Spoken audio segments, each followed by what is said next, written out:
Buenas noches, Eric.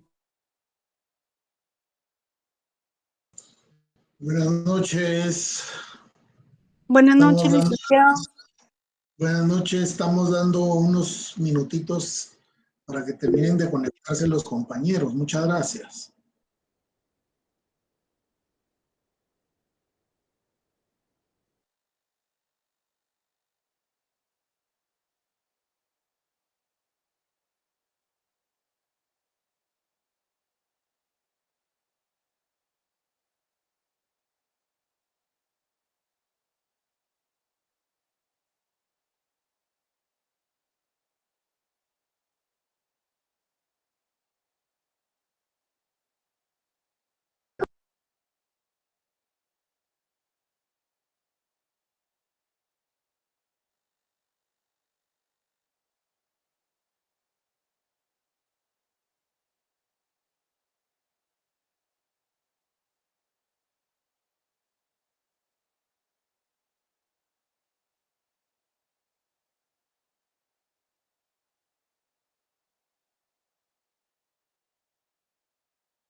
Bien, muy buenas noches, compañeros. Vamos a dar inicio entonces a nuestra clase programada para el día de hoy, no sin antes informar a todos ustedes que se ha procedido a publicar las notas de los resultados preliminares del primer examen parcial. Fueron publicados en el Classroom, en este Classroom, el día de ayer.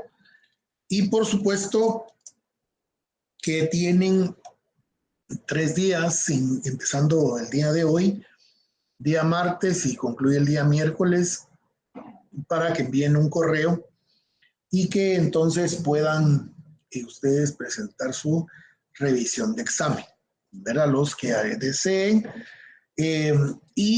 Como ya lo hizo una compañera, también ya envió su correo para solicitar, porque vieran lo que pasa que hay que descargar un formulario Excel y luego en la descarga algunas veces me imagino que es por configuración, se pierden algunos datos o a veces no baja a la hora de descargar todos los nombres. No sé qué pasa, es muy recurrente que eso suceda con esta aplicación, con el Google Forms. Entonces tengo que regresar a la memoria original del examen y buscar uno por uno, y así es como ya aparecen los compañeros, ¿verdad? Definitivamente, si se realizaron el examen, pues ahí va a estar.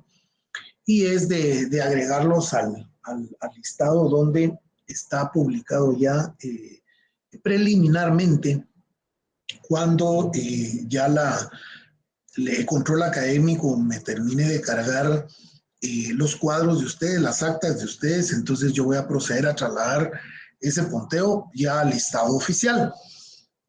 Ahorita de momento, pues están publicados todos y ustedes pueden ver ahí que con el número de carnet que ustedes consignaron, con el nombre tal y como lo consignaron, hay ahí unos, por ejemplo, nombres de un solo nombre y un solo apellido, ¿verdad?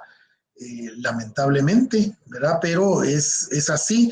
Yo estuve precisamente, y las instrucciones lo dicen, yo esperaría que las personas que solo aparecen con un nombre y un apellido, que sean alumnos ficticios, digo yo, ¿verdad?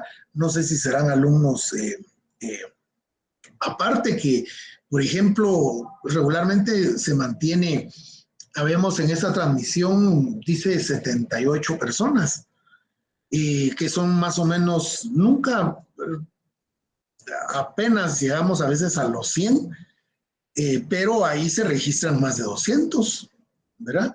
Es decir, hay gente, por ejemplo, que entra, se va de la reunión.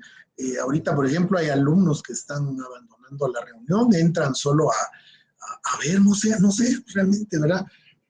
Uno, pues, debe de aprender en la vida, pues, a que, que hay que, hay que, hay que recibir las clases, pues, ¿verdad? En mi época, pues no, como no hubo pandemia, ahora ustedes, esto fue para todos, pero presencialmente nos pasaba, teníamos que ir, o sea, era muy específico el no asistir a una clase y era a veces por el trabajo, pues, ¿verdad? Yo he sido bien consciente en con estudiantes de esta jornada, toda vez de que eh, son estudiantes, trabajadores estudiantes, ¿verdad, compañeros? Entonces se considera mucho esa parte, ¿verdad? De que se puede dejar de estudiar, pero no se puede dejar de trabajar, ¿verdad? Pero bueno, así las cosas, es la única información que yo tendría para informarles, ¿verdad? Y entonces arrancamos con la cuarta unidad del día de hoy, la cuarta unidad eh, bastante... Sí, Francisca, adelante, por favor. Licenciado, buenas tardes. Solo le quiero quitar un Buenas par de noches. minutitos de su tiempo. Dígame. Fíjese que estoy empezando a hacer el trabajo que usted nos dejó para entregar ahorita la segunda unidad, ¿Cómo no? para el segundo parcial, pero tengo el problema de que he intentado ubicar libros porque, pues como hay que poner las citas, ¿verdad? ¿Cómo no? Entonces, realmente he encontrado varios documentos, pues porque acceder ahorita a libros es un poco complicado físicamente, ¿verdad?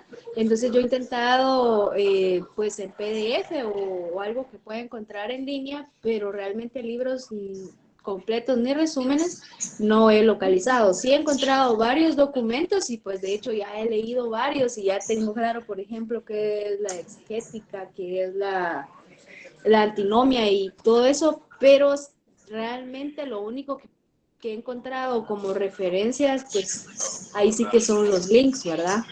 Entonces tenía duda de cómo solucionar eso. Francisca, una consulta para usted y para el resto de compañeros. Me imagino que usted trabaja a tiempo completo o a trabajo o horario parcial. Trabajo en casa, licenciado. Bueno, miren, pues yo me recuerdo que cuando yo informé, no lo consigné en el instructivo para elaborar el trabajo, pero hay universidades, bueno, todas las universidades privadas, ¿verdad? Ustedes ya están trabajando en forma presencial. Y vamos a ver, la Universidad La Rafael Andívar tiene biblioteca, la Universidad del Valle tiene biblioteca, todas las universidades tienen biblioteca hasta donde yo sé.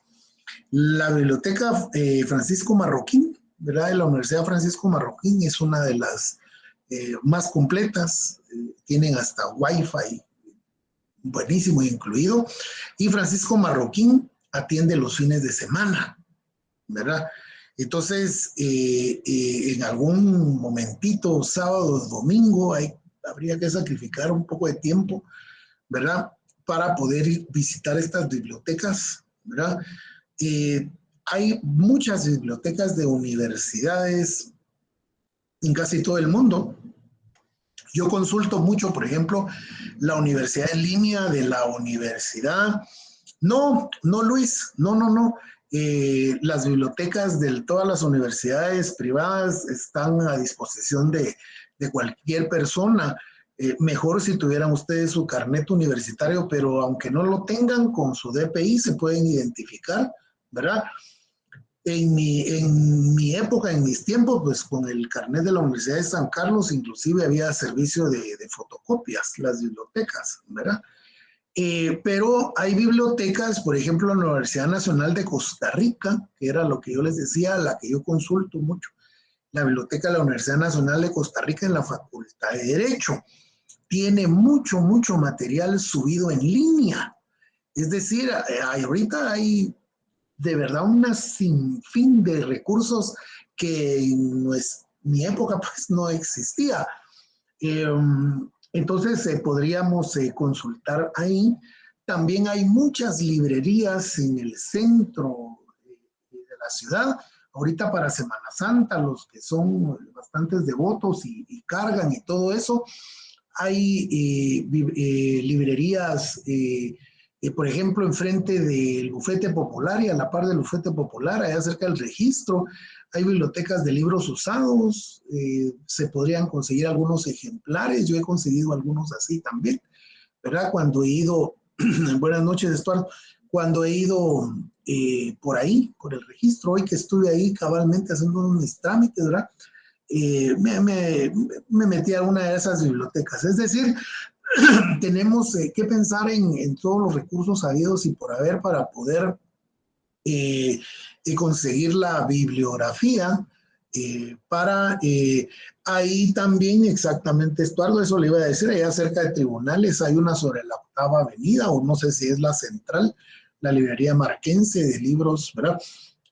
Todas estas librerías venden, tanto libros nuevos como usados, ¿verdad?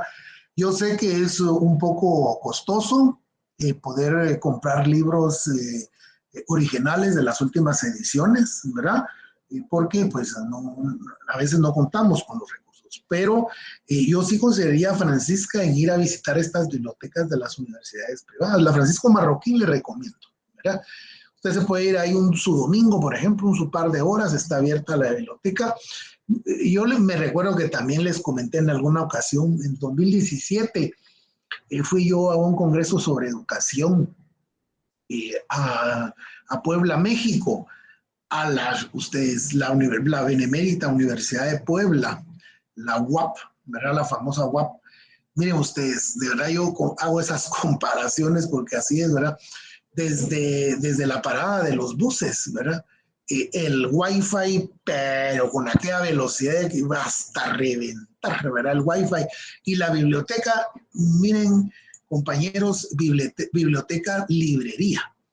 Y lo mejor de la biblioteca, abría los 365 días del año, las 24 horas. Increíble, ¿verdad? Otra concepción de la educación, ¿verdad? Ustedes, pero no sé si le ayudan esos consejos, Francisca, ¿verdad? Marco, adelante, por favor.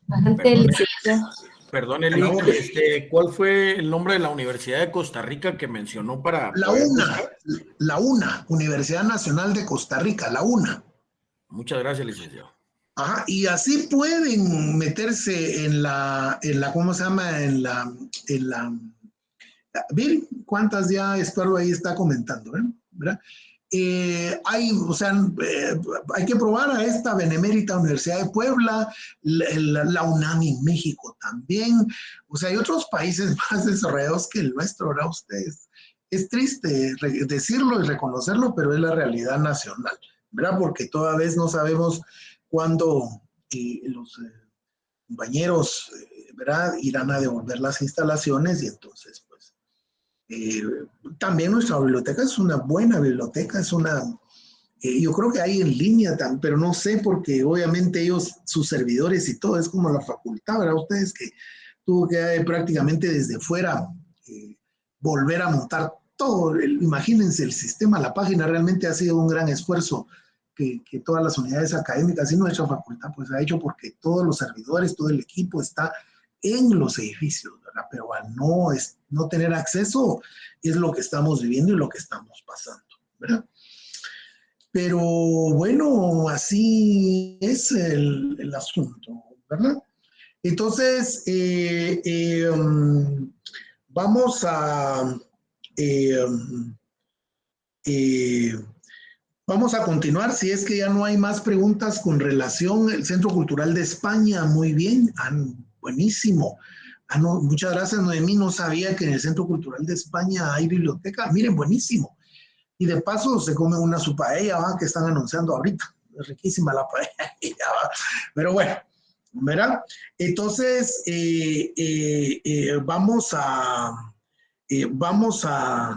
¿cómo se llama? A continuar con nuestra clase, con el desarrollo del curso, agradeciendo a las 113 personas que ya están adheridas a esta transmisión, ¿verdad? Y entonces, como les informaba, arrancamos la cuarta unidad, ¿verdad? La cuarta unidad de nuestro programa de curso de estructuras del pensamiento jurídico, el juicio jurídico, ¿verdad?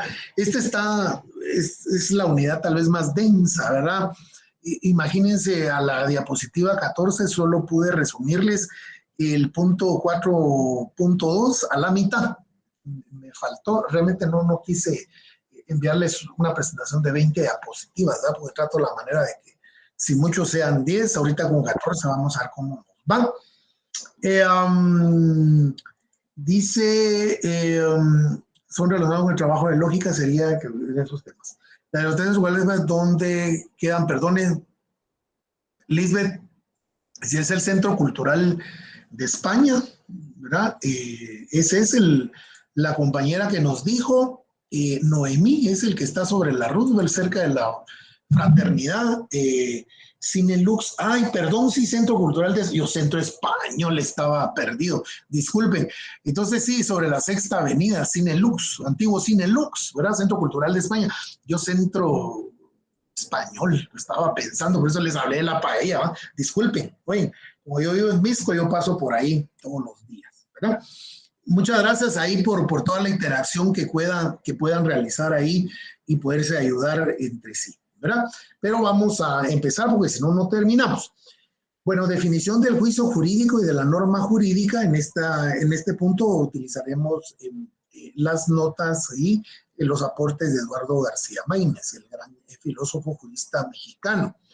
Del mismo modo que el concepto antes de definir el juicio, se establecerá lo que no es dicha forma del pensamiento.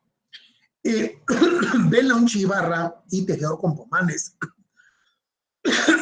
que son de los filósofos que cita mucho Eduardo García Maínez, manifiesta que el juicio no es, empieza con puros resúmenes contrarios, ¿no? Que el juicio no es el acto por el cual el entendimiento une o separa dos ideas o conceptos mediante la afirmación o la negación, porque el juicio es el producto de dicho acto y no el acto mismo. Belonchi Ibarra y Tejedor Campomanes y Mario Moro, incluyendo ahora a Mario Moro, están de acuerdo con que el juicio no es la enunciación o la proposición, porque estas son la expresión verbal y la lingüística del juicio. Y Alejandro Fender, citado por Eduardo García Maínez y Luis Alberto Padilla, agregan que el juicio no es la situación o el contexto, o el contenido, perdón, objeto por el cual se refiere al juicio, porque este corresponde de plano a la realidad. En ese sentido, la definición del juicio y esta forma de pensamiento ha sido definida de la siguiente manera y de acuerdo a estos filósofos. Mario Moro indica que el juicio es la operación mental por la que afirmamos o negamos algo. Belonchi Ibarra y Tejedor Campomanes indican que el juicio lógico es el pensamiento en el cual se afirma o se niega algo. María Cristina Campagna y Adriana Leseriti, el juicio es una representación más compleja, es la unión entre dos o más conceptos, que compone al afirmar y divide o descomponer, en este caso sería al negar. Y de último, Kurt Joachim-Guru, el juicio consiste en afirmar un objeto como sujeto lógico, algo que de algún modo le conviene como predicado lógico. De las definiciones citadas, la de Belonchi Ibarra y Tejedor Campomanes, así como la de Isabel Campaña y Adriana Leseriti, comprenden los mismos elementos. Empero, la de Mario Moro confunde el juicio con el acto mediante el cual se formula. Y la de Kurt Joachim-Guru únicamente refuta el juicio de un modo, la afirmación o conveniencia de un concepto u otro. Son sin considerar la negación. obviamente porque tiene que haber ese elemento, como lo vamos a ver más adelante, precisamente cuando ya estemos viendo la formulación, no solo de los juicios, sino también de la norma. El juicio es, sin incurrir en confusiones u omisiones, un elemento general del pensamiento que constituye dos conceptos, en el que uno se afirma o niega a otro, ¿verdad? Eso va a ser básicamente el juicio. ¿Qué es el juicio? Y ahora tomamos la biografía de Carlos Augusto Velázquez Rodríguez. No pensamos en los conceptos de forma aislada. La mente los relaciona entre sí y siempre afirma o niega algo acerca de ellos cuando los piensa. Es decir, el ser humano juzga o asigna cualidades a cada sujeto. El juicio de esa actividad humana en la que la mente relaciona dos conceptos, afirmando o negando una cualidad del primero. Siempre que se piensa en un concepto, se le relaciona con otro u otros. Al concepto inicial se le atribuye ciertas características que lo definen y que resultan algunos de sus rasgos. A es igual a B. En el ejemplo, cuando se piensa en un contrato, inmediatamente se le asocia con otras ideas como documento. En ese momento ocurre un proceso en donde el cerebro elabora un mensaje, un juicio, más o menos así. Los contratos son documentos. Y alguien podría también pensar los documentos son contratos, ¿verdad? Pero si vamos al orden cómo aparecen los dos conceptos, contrato y documento, pues entonces sí, serían los contratos o documentos. Lo anterior significa que el pensamiento se realiza por medio de proposiciones u oraciones. En lógica se diría la relación entre conceptos. Esta es la expresada con palabras. La asociación entre contrato y documento se expresa gramaticalmente en una oración. Los contratos son documentos. La palabra juicio está inserta en el lenguaje jurídico desde sus inicios. Proviene del latín indicium, que significa veredicto. A su vez, deriva de ius, derecho, ley. Por eso se habla del juis poniente, ¿verdad? Por ejemplo, ¿verdad? Y indicare, indicar. Como se colige, era utilizada en el ámbito del derecho romano. El término ius se refería a una norma establecida por la autoridad competente. Tienen el mismo origen etimológico, términos como iudex, que significa juez. Lo que éste sentenciaba se conocía como iudicium, lo que el juez dice, que fue derivado en el vocablo juicio en el español actual, ¿verdad? Y esto es muy utilizado, por ejemplo, ¿verdad? Ya prácticamente es un término universal utilizado precisamente en todo lo que corresponde a cualquier materia de derecho procesal. No siempre que se expresa más de un concepto se puede hablar de una proposición, una oración. Por ejemplo, sistema democrático. Los conceptos, sistema democrático. Relaciona los conceptos, sistema y democrático, pero no es una proposición. Para lo que sea, se requiere que esta relación pueda ser falsa o verdadera. La frase sistema democrático no afirma ni niega nada, en virtud de que obviamente pues no hay nada ahí que pueda distinguir entre afirmar o negar. Por lo tanto, no puede saberse si es falsa o verdadera. En cambio, si dijera, nuestro sistema es democrático. Si afirma algo que puede ser verdadero o falso. En este caso está afirmando. En el derecho, el juicio es la fuente para elaborar el argumento jurídico. Se le asume como el sentido de la norma interpretada que permite construir el argumento adecuado para un proceso en concreto. Con el juicio lógico, la mente jurídica predica la atribución del derecho. En el caso concreto, según López, acá es 2018, hoy no es 20.218, sino es 2018, para que corrijan ahí, quiten ese 2 que está de más ahí, ¿verdad? El jurista realiza actos continuos en los que juzga. Esa operación implica un acto complejo, pues la mente se moviliza entre dos términos o conceptos, los cuales debe relacionar en forma racional. Un ejemplo más podría decirse, Daniel Ortega es culpable por enriquecimiento ilícito. La mente está relacionando dos conceptos. Daniel Ortega va a ser uno completo y enriquecimiento ilícito.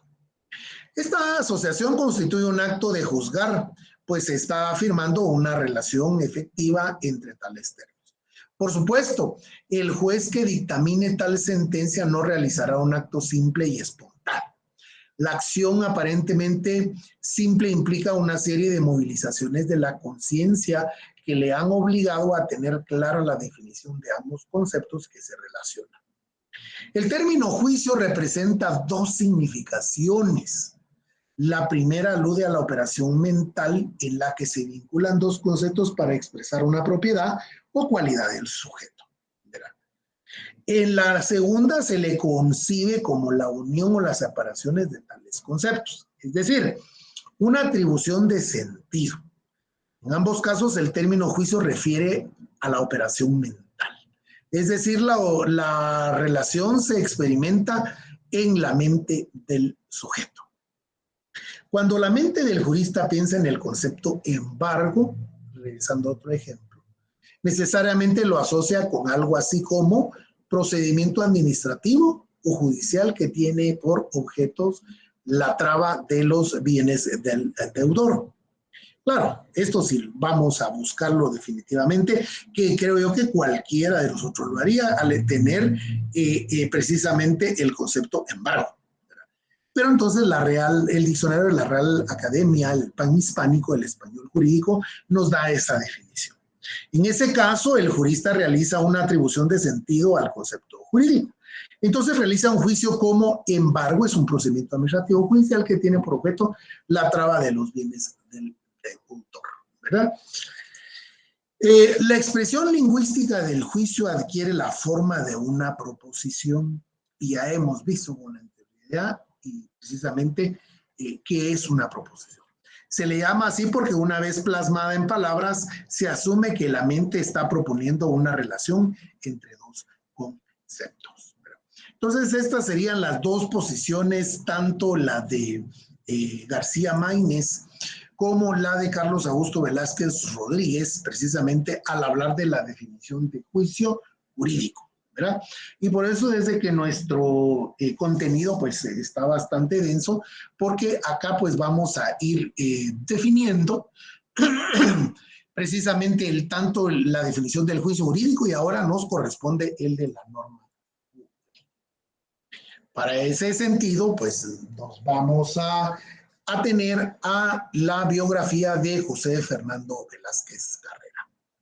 Y vamos a empezar a decir, ¿verdad?, que para él, en su obra, ¿verdad?, citando a George Kalinowski y más recientemente a Carlos Santiago Niño, este es uno de los problemas que mayor confusión han provocado entre los cultivadores de la filosofía moral o de la filosofía jurídica, al hablar de definir a la norma jurídica.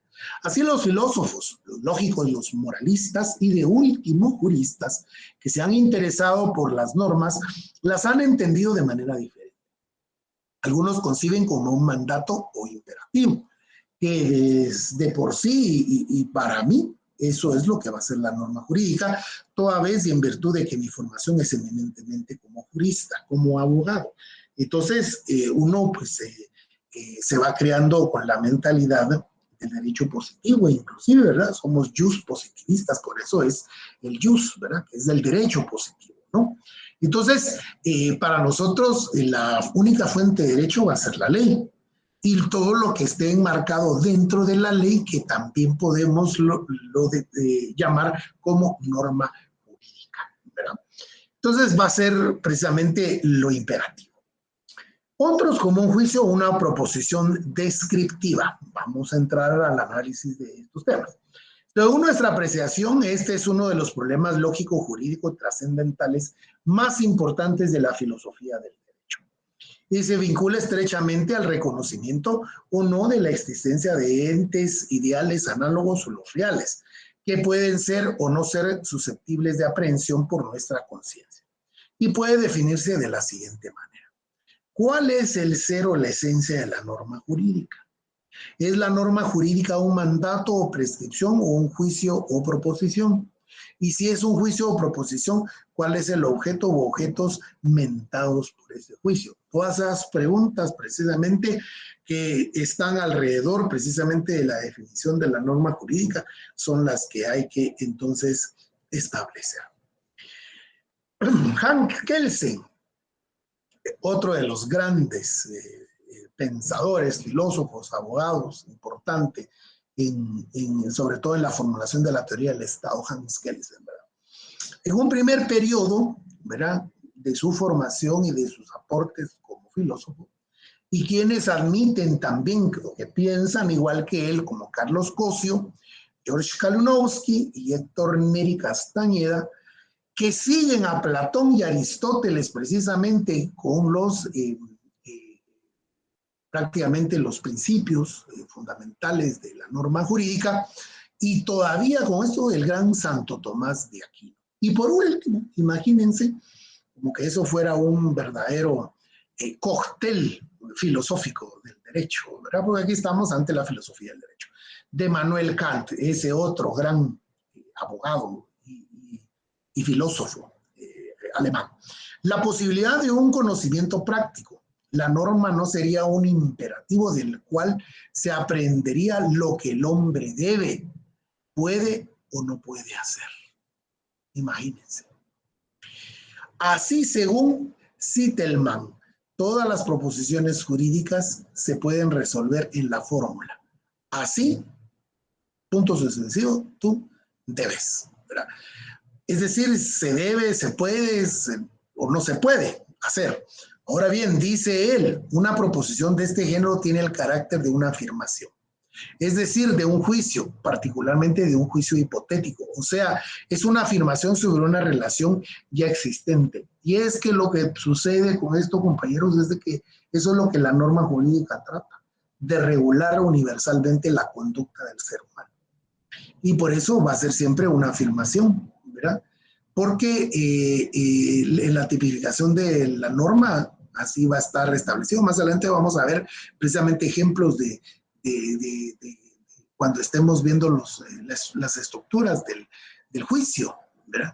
Cuando prácticamente se piensa universalmente, y es que así es, pues, ¿verdad? Hasta después va a ser aplicado la norma, ¿verdad? Y por eso es de que en el derecho sajón es muy importante la jurisprudencia, cómo es que se resuelven los casos, y eso para ellos ya constituye fuente directa de derecho, ¿verdad? Lo vemos en mucho de las series americanas del derecho, ¿verdad? Cómo precisamente esto se aplica, ¿verdad? Entonces decimos que bueno, la norma jurídica, agrega Kelsen, se convierte en proposición jurídica que acusa la forma fundamental de la ley. Cosio, por su lado, ha expresado que la relación entre norma y conducta es la relación kinesiológica entre concepto y objeto. Una norma completa es un juicio lógicamente disyuntivo. Y es que cuando hablamos de disyuntivo, recuerden, es que cuando estamos hablando de varias posibilidades o significantes que al final quieren decir lo mismo, ¿verdad? Y ahí es donde tenemos que subrayar para precisamente, para reflexionar más en este tipo de palabritas para hacer las anotaciones correspondientes. Según García Maínez, las normas jurídicas serían juicios más de un carácter sui generis, es decir, no serían juicios enunciativos, sino imperativos. Y es que yo me quedo con esta definición de él, ¿verdad? Que son enunciados, que son precisamente las normas jurídicas, son juicios imperativos, ¿verdad? Son precisamente raciocinios jurídicos, ¿verdad? Lógicos jurídicos, pero los mismos son imperativos. Si no fuese así, no tendría el carácter, obviamente, la norma de la regulación de la conducta humana. Y recordémonos que para eso existe el derecho, pues, para regular la conducta humana. Si no, entonces, ¿de qué serviría? Porque las leyes no son poemas filosóficos, ¿verdad? O sea, por supuesto que toda esta parte es fundamental, la ayuda y demás, pues, ¿verdad? Pero precisamente la norma nos ayuda precisamente a poder corregir inclusive la conducta, prevenir inclusive, porque parte fundamental de la norma jurídica es que también sea como sistemas preventivos, pues preventivos en este caso de las conductas malas, por ejemplo, ¿verdad? Hablando de derecho penal, de las conductas delictivas, pues, ¿verdad? Por mencionar algo. Esto se ha admitido siempre y por ello se habla de 4 especies de proposiciones y paralelamente de otras clases de pensamientos: enunciativos, optativos, interrogativos e imperativos. La lógica tradicional se refiere a los primeros y sus principios solo a estos son aplicables. La lógica jurídica, en cambio, estudia los últimos del grupo y puede considerarse, por tanto, como rama o caso especial que la que debe ser. La tesis de García Maínez, al igual que los otros grandes filósofos quienes sostienen que la norma no sería un imperativo sino un juicio o una proposición descriptiva, un acto de conocimiento. Sin embargo, habría cierta diferencia, ya que mientras estos afirman que la norma sí sería un juicio o proposición enunciativa por medio de la cual se conocería lo que el hombre debe, puede o no debe hacer, para García Maínez la norma no sería un juicio de esta clase, sino un juicio de carácter imperativo, ¿verdad? Al final concluyo yo juntamente con García Maínez precisamente porque, insisto, ¿no?, en el carácter punitivo, obligatorio, coercitivo, impositivo de la norma jurídica, si no, no tendría otro carácter más que precisamente la que, bueno, serían adornos poéticos, ¿no? Eso no nos sirve nada para regular, obviamente, las conductas de los seres humanos imagínense, de toda la humanidad alrededor del mundo, ¿no? ¿Verdad? Entonces ahí es donde tendríamos ya de último lo que es la definición con relación a la norma jurídica, ¿verdad? Las estructuras y los elementos del juicio jurídico y de la norma jurídica es lo que nos corresponde ya en el apartado del punto del 4.2. Para esto regresamos a Carlos Augusto Velázquez Rodríguez. Para iniciar con el conocimiento de la estructura del juicio jurídico, ahora es la estructura. Ya pasamos los puntos de la definición tanto del juicio jurídico como de la norma jurídica. Hoy ahora entramos a hablar de la estructura, cómo está estructurado el juicio jurídico y sus elementos. Trataremos primero de una clase específica de ellos, ¿verdad?, en cuanto a la estructura, y vamos a ver lo que son los categóricos. Son aquellos que se expresan una relación que no está subordinada o condicionada. ¿A qué? Es decir, expresan una afirmación que no ofrece dudas. En estos juicios se afirma o se niega algo, que la propiedad expresada en el predicado corresponde o no al sujeto. Y aquí es donde se empieza a poner interesante esto. El juicio impuestos son necesarios. Asevera que la propiedad, concepto, necesarios es atribuida al concepto impuestos. En este caso, impuestos sería el sujeto y necesarios el predicado. El sujeto y el predicado se representan unidos por medio de un verbo. Esta sería es o ser, ¿va?, para ponerlo en ¿cómo se llama? Para poderlo conjugar, ¿verdad? Sería ser, ¿verdad? Es o ser. Se trata de una cópula, ¿verdad? Aquí entramos ya a ver qué es la cópula, en este caso una cópula, ¿verdad? Jurídica, pues no expresa acción, sino solo relación entre ambos conceptos. Y el ejemplo que nos da licenciado Carlos, ¿verdad?, es que Daniel Ortega es culpable por enriquecimiento ilícito. Al entonces desmenuzar o esquematizar la oración, nos quedaría de la siguiente manera. Sujeto, Daniel Ortega, es el concepto que recibe la atribución. El predicado, culpable por enriquecimiento ilícito, es lo que se atribuye al sujeto. Y la cópula es el verbo que sirve de enlace entre ambos términos. Afirma o niega si lo que se predica es propio o no del sujeto. En el ejemplo, la cópula afirma la atribución de culpable por enriquecimiento ilícito al concepto de Daniel. Entonces, ya al esquematizarlo nos queda de la siguiente manera. El sujeto, Daniel Ortega, es cópula, que también Daniel Ortega sería el concepto 1.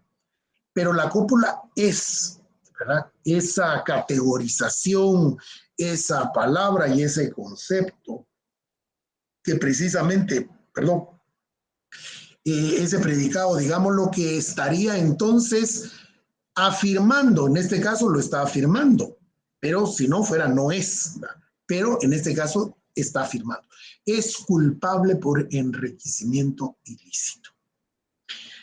Lo anterior se concluye, que todo juicio categórico se presenta con la estructura siguiente. Sujeto, identificado como ese, más verbo ser, identificado como es, más predicado. Entonces nos queda S es P, sujeto, verbo y predicado, que es lo que nos enseñaban en la formulación de oraciones cuando recibíamos nuestros cursitos de idioma español, allá por la primaria, ¿verdad? También conocido también en otras latitudes, en otros países como gramática, ¿verdad? Pero para los que tienen más de 40 años, que son mis contemporáneos, saben que lo que recibimos nosotros en la escuela primaria fue idioma español, ¿verdad? Hoy, denominado por el Ministerio de Educación, lo que es, ¿cómo se llama? Lenguaje. Le llaman L1, al lenguaje materno, porque como ahora es bilingüe la educación, entonces, en ese orden de ideas, pues, tenemos siempre, indistintamente, si es lenguaje o es idioma español, sujeto, verbo y predicado, ¿verdad? Creo que esta es una de las diapositivas más interesantes, más importantes, porque nos esquematiza precisamente la estructura, en este caso, del juicio, el juicio jurídico. En el terreno jurídico es importante señalar que los juicios emitidos se refieren a individualidades, a seres u objetos concretos. En el juicio, Roxana Valdetti es acusada de cohecho pasivo, ¿verdad? Quiero hacer la aclaración, compañeros, que este ejemplo está tomado tal y cual está así en el libro, pues, ¿verdad? No lo he puesto yo, ¿verdad? Pues es uno de los casos sonados de hace los últimos años, ¿verdad? Pero nos ha ayudado mucho para la ilustración del tema del curso. Es acusada de cohecho pasivo. Ha implicado una gran cadena de razonamientos que llevan desde la existencia de una norma abstracta que señala: comete delito de cohecho pasivo el funcionario público, empleado público, quien ejerza funciones públicas, que solicite o acepta directa o indirectamente cualquier objeto de valor pecuniario u otro beneficio de favor, dádiva, presente, promesa, ventaja o por cualquier otro concepto, según precisamente la tipificación de nuestro Código Penal. La norma está redactada en términos universales y abstractos, ¿verdad? Sin individualizar precisamente o imputar a alguien. Pero en este juicio el Ministerio Público lo refiere a un caso en concreto, específico. Davira, vamos a ver, es dádiva. ¿Dónde está dádiva? Dádiva es Francisca, no es Dariva. La dádiva, ¿verdad? La dádiva es, digámoslo en el lenguaje común, ¿verdad? Es un regalo, ¿verdad? O alguien que acepta mordida, por mencionarlo así, ¿verdad? según el diccionario, ¿verdad? Es una cosa que se da como regalo, ¿verdad? Y la dádiva está relacionada precisamente al delito que comete falta el funcionario que acepte dádivas a cambio de favores. Es decir, mire, yo le apresuro su trámite, pero me regala o me da para mis chescos, dicen los mexicanos, ¿verdad? Aquí sería, me da para las agüitas, ¿verdad? ¿Verdad? Eso es una dádiva, ¿verdad? O sea, solicitar, ¿verdad? Dinero o algún regalo, ¿verdad? A cambio de que se le agilice un trámite cuando es funcionario o empleado público, ¿verdad? Eso es la dádiva, ¿verdad? La norma está redactada en términos universales, está redactado en términos universales y abstractos, pero en este juicio el Ministerio Público lo refiere precisamente a el caso que todos conocimos como la línea. También alude a hechos concretos e históricamente determinados y a datos también individualizados en los que se establecen la participación, en este caso, de la imputada, de la acusada, de la sentenciada, etcétera, dependiendo de cómo esté en su proceso penal. Por supuesto, la norma jurídica es abstracta y de aplicación universal, no está individualizada.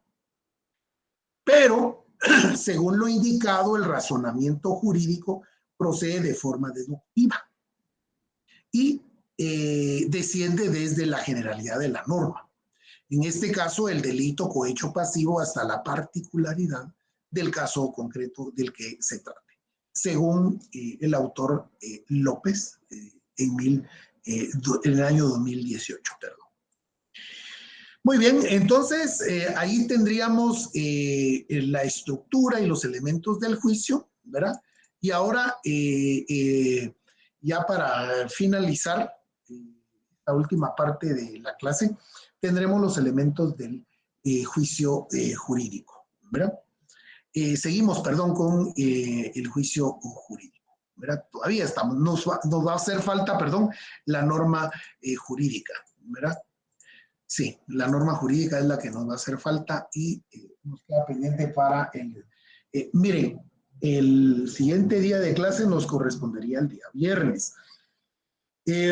Tradicionalmente, el día viernes, que es el Viernes de Dolores, es el desfile de cópula, es predicado, muy bien, estará bien el ejemplo, Lic, ¿verdad? Estuardo Gómez, vamos a ver, dice González, perdón. El lago de Ateneo, cópula es, sí, excelente, muy bien. Ahí estamos, Estuardo, excelente, ¿verdad? Solo que practiquemos con relación a figuras de derecho, ¿verdad? Figuras de derecho, ¿verdad? Para que lo tengamos ahí bien presente. Entonces les decía yo que histórica y tradicionalmente los días Viernes de Dolores ya no hay actividades, de manera que estaríamos atentos a las informaciones de la página de la facultad. Yo, por supuesto, encantado de dar clases el día viernes. Sin embargo, si ya hay alguna información con relación a que se suspenden las actividades académicas, administrativas y demás, ¿verdad? Porque ya toda la otra semana es la Semana Mayor, pues esas sí no van a haber actividades, ¿verdad?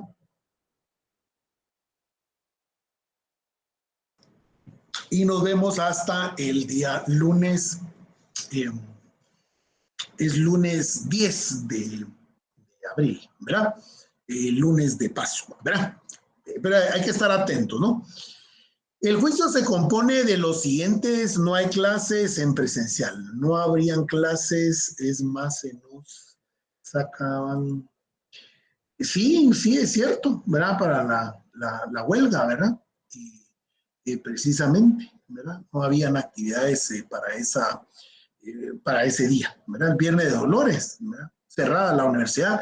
Se tomaban todos los edificios por parte de los compañeros, los encapuchados, porque se preparaba desde el día jueves. Me recuerdo yo que el Paraninfo lo entregaban los días jueves a mediodía, ¿verdad? Porque en la tarde y en la noche se realizan los preparativos de las carrozas y todo eso, ¿verdad? Para el desfile del día viernes.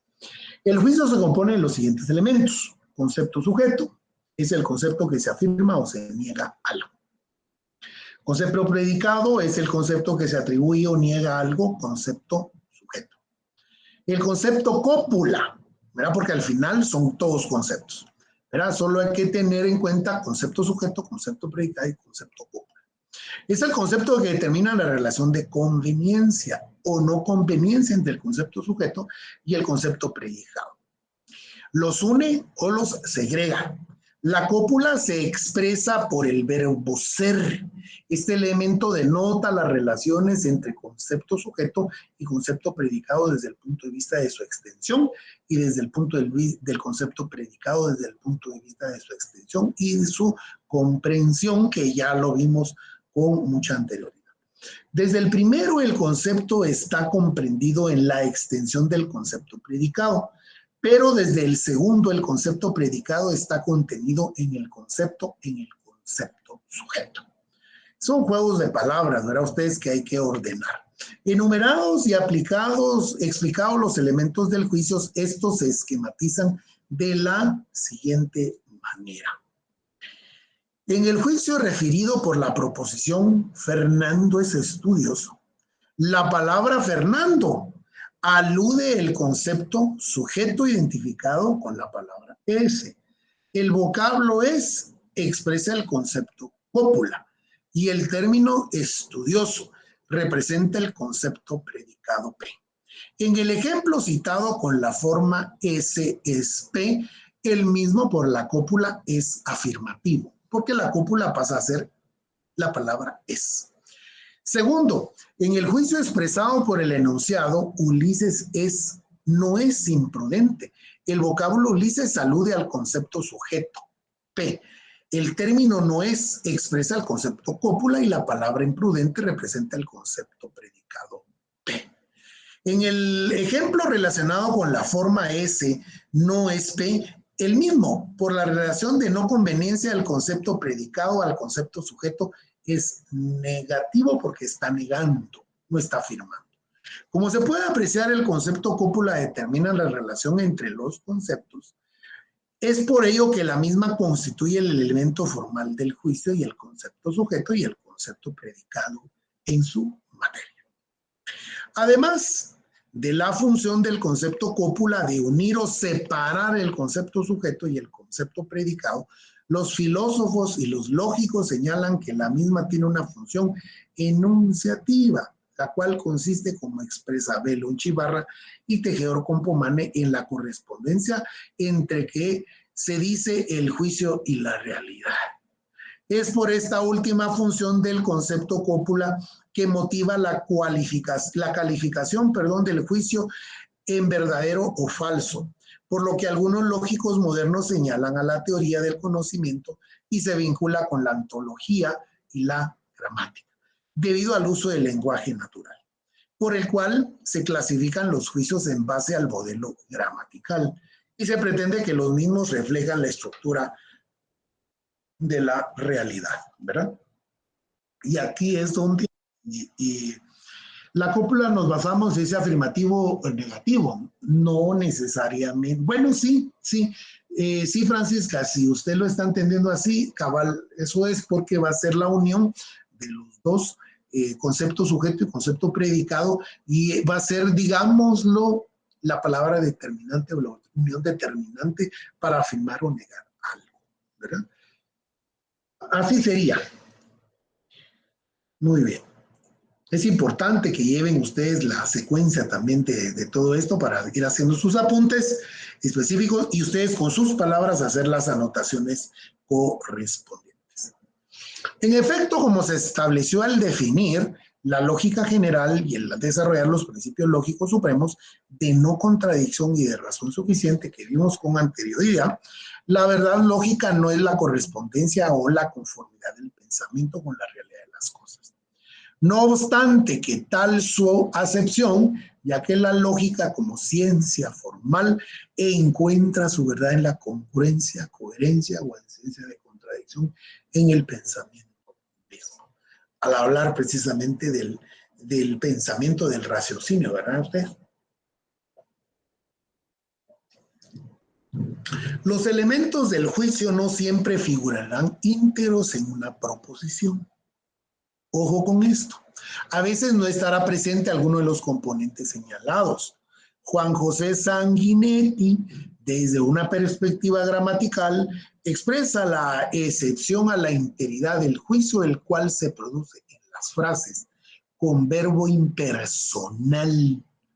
Pervigracia, los juicios significados con los enunciados. Hace mucho calor y está oscuro, los cuales no tienen concepto sujeto, indican la producción de un acto o un fenómeno, pero en ellas o el acto o el fenómeno figuran como concepto sujeto, ¿verdad? Hay que tener mucho cuidado. Esto es como cuando uno está aprendiendo la conjugación de los verbos, ¿verdad? En tiempo presente, pasado, futuro, pretérito, pretérito y todo eso que les digan a uno. Y cuando le preguntan a uno, bueno, conjugue el verbo en tiempo y presente, llover. No puede decir uno, yo lluevo, ¿va? Él llueve, nosotros llovemos, ¿verdad? No, precisamente es un accidente gramatical, ¿verdad? En el cual lo que está precisamente indicando, precisamente, ¿verdad?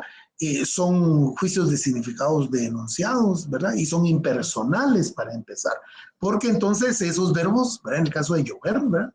No se puede conjugar, ¿verdad? Es impersonal, ¿verdad? Porque nadie puede llover, ¿verdad? Sino es un estado precisamente derivado al ecosistema, a la naturaleza y demás, ¿verdad? La relación de los elementos del juicio desarrollados constituyen lo que se denomina juicio simple, integrado por concepto sujeto, un concepto cópula y un concepto predicado, simple como los que hemos estado viendo.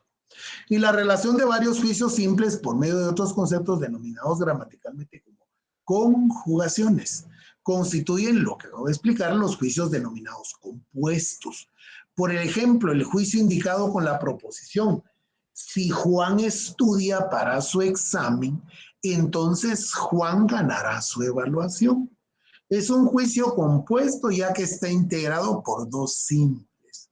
El juicio referido por el enunciado Juan estudia para su examen y el juicio aludido por la proposición Juan ganará su evaluación, relacionados entre sí con la conjugación condicional sí, entonces, ¿verdad? Por eso es de que va a ser compuesto, ¿verdad? No sé si esto último está bien claro. Ustedes pueden hacer sus ejercicios así como Eduardo lo presentó, ¿verdad? El segundo sería consecuencia del primero. Bueno, no tan así. Lo que sucede es de que está compuesto, ¿verdad? Hay dos conceptos ahí, ¿verdad? Y entonces lo determinante va a ser la conjugación, sí, ¿verdad? Si es sí, va, entonces, mire hasta dónde brincó. Sí, entonces. Si estudia, entonces, ¿verdad? Ganará su evaluación. La conjugación, sí, entonces, ¿verdad? Entonces, pero ahí el ejemplo es precisamente para hacer la conjugación de compuesto, ¿verdad? Para el ejemplo, ¿verdad? El simple es como lo que venimos viendo anteriormente, ¿verdad? Bueno, muy bien, compañeros, siendo las 20 horas con un minuto, estaríamos aquí concluyendo con el contenido preparado para el día de hoy, ¿verdad? Y estaríamos en la fase entonces de preguntas y respuestas, si es que las hubiera. Como decimos siempre en el mundo de la docencia, cuando no hay preguntas es porque todos entendieron o no entendieron nada, pero ahí tienen ustedes las diapositivas siempre como material, ¿verdad?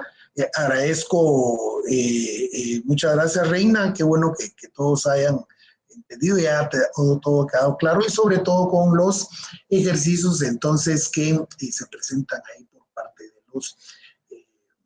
de los buenos autores que hemos seleccionado para el desarrollo del curso. Yo entonces estoy agradeciendo que se hayan unido a esta transmisión y agradezco la puntualidad a las 11 personas que casi estuvieron pendientes de esta transmisión. Estemos pendientes entonces de las publicaciones en la página. Lo más seguro es que no hayan clases, pero si las hay, aquí vamos a estar a esta misma hora. Yo les estaría enviando el material de todos modos y arrancamos. En caso de no hubiera clases, arrancamos con ese material en la siguiente clase que va a ser el lunes 10 de abril. Yo les agradezco muchísimo, estamos siempre ahí a la orden y para cualquier duda, comentario de su examen, ya sabe que estamos hasta para el día miércoles al correo. Yo les agradezco muchísimo, pasen feliz noche, bendiciones, buen provecho y que disfruten un día de preparador descanso para el resto de la semana. Nos vemos.